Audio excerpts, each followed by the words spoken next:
El general Franco había sido exiliado, lo habían mandado a las Islas Canarias por la actitud de apoyo a un rey que había sido muy dictatorial con los españoles, Alfonso XIII, me refiero a Alfonso XIII. Este rey, que por sucesión monárquica de línea, había adoptado ciertas actitudes de represión, y entonces el pueblo empezó a levantarse.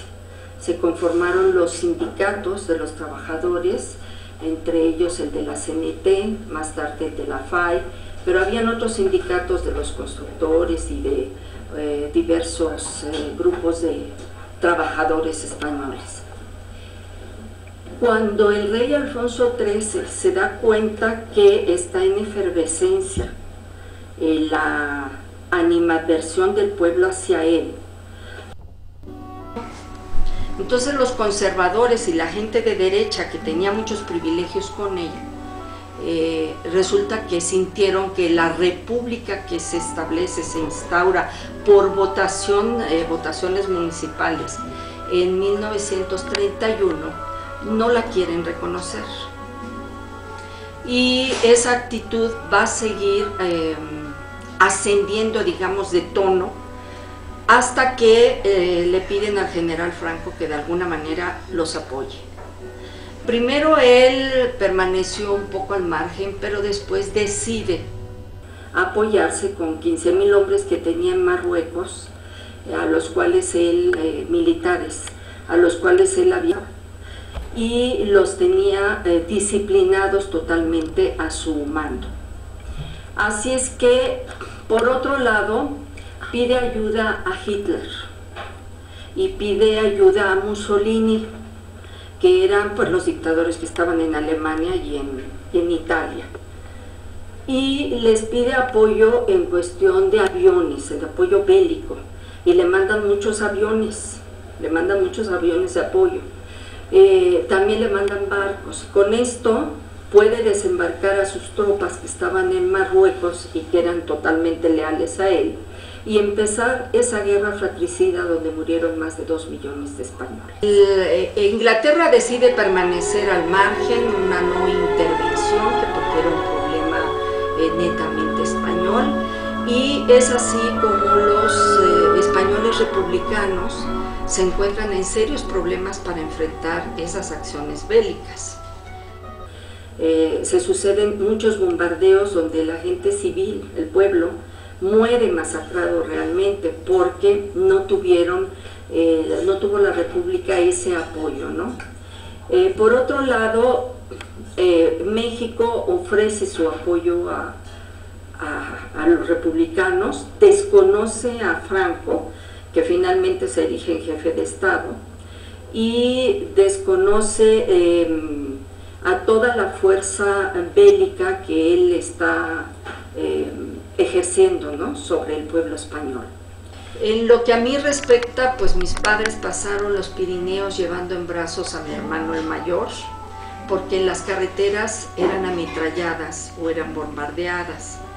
Entonces pasaron por los Pirineos, llegaron allá y se refugiaron en casas de amigos que ya tenían en Francia, en París en particular, y en Toulouse, porque habían previamente convivido y compartido ya acciones de rebeldía contra toda la imposición que había tenido el rey Alfonso XIII. Así es que el último barco que ellos tomaron llegaba a Santo Domingo, y que pudieron arreglarlo al llegar.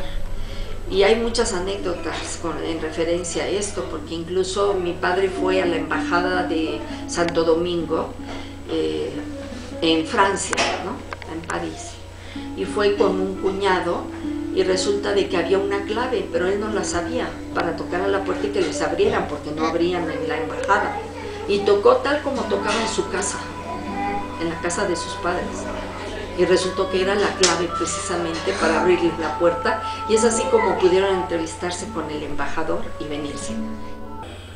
De allá encuentran por fin la forma por medio de el embajador Trujillo, que era el embajador que estaba en París, de República Dominicana, quien les ofrece un barco para traerlos a la República Dominicana.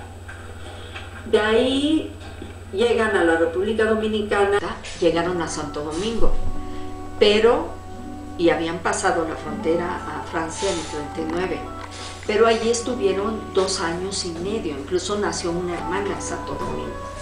Pasan luego a Panamá, y en Panamá están 3 años, que es donde yo nací. Así es que transcurrieron 5 años y medio antes de llegar a México, aproximadamente. La travesía, difícil, muy difícil, porque era dejar una tierra muy querida, dejar a la familia, porque toda la familia de mi padre se quedó allá, dejar a los amigos y dejar aquellas imágenes devastadoras de un pueblo bombardeado y masacrado por las fuerzas de Franco. Las fuerzas de Franco y el apoyo dictatorial de los dictadores que tuvo, como Hitler y Mussolini. Llegan a México y aquí pues se encuentra una fraternidad española muy fuerte. Por lo pronto las personas que representaban a la República Española, que también llegaron a México, habían establecido ciertos puntos para ayudar a esta migración española. Uno de esos puntos era la educación, de los más importantes, cómo atender a los hijos de los españoles refugiados. Mi abuelo estuvo en la Guerra de España. Primero, cuando cae Cataluña, él cruza los Pirineos y se va a Francia. Y ahí lo meten a un campo de concentración, ¿sí?, donde pasa una temporada. Estaba muy pendiente, revisaba toda la correspondencia. Entonces le escribía como si fuera una amiga, así un poco en clave. Las cartas son, no sé si sigan por ahí. No, mi abuelo vivió unos años solo en México. Cuando juntó dinero suficiente, mandó el pasaje para que ellos se vinieran para acá, porque él no podía volver a España, ¿no? Tenía miedo de ser encarcelado o fusilado. Al principio no querían dejar salir a mi abuela con sus hijos, alegaban que mi tío, que tenía 7 años, era el porvenir de la patria, y no lo querían dejar salir. Y luego finalmente un obispo intercedió, porque estaban casados por la iglesia, y le dieron el salvoconducto para agarrar el barco y venir a México. Llegaron a Veracruz, donde mi mamá no conocía a su papá, porque ella nació cuando ya mi abuelo había salido para Francia. Nace después de que ya cayó Bilbao, y luego hasta que cuando llega a Veracruz tiene 3 años. No lo había conocido hasta entonces. Sabía que tenía un papá, al que veía en fotos, ¿no? Pero nunca, bueno, ni él la había visto a ella, ni ella la había visto.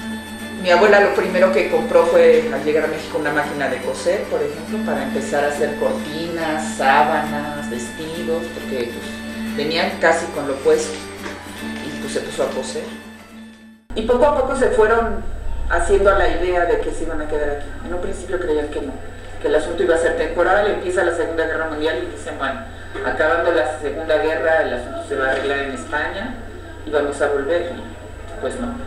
Entonces, bueno, ya fueron haciendo como, empezaron a comprar cosas. En un principio vivían un poco como en campamento, así como que no querían gastar porque pues luego nos vamos a regresar, pero pues eso no ocurrió después.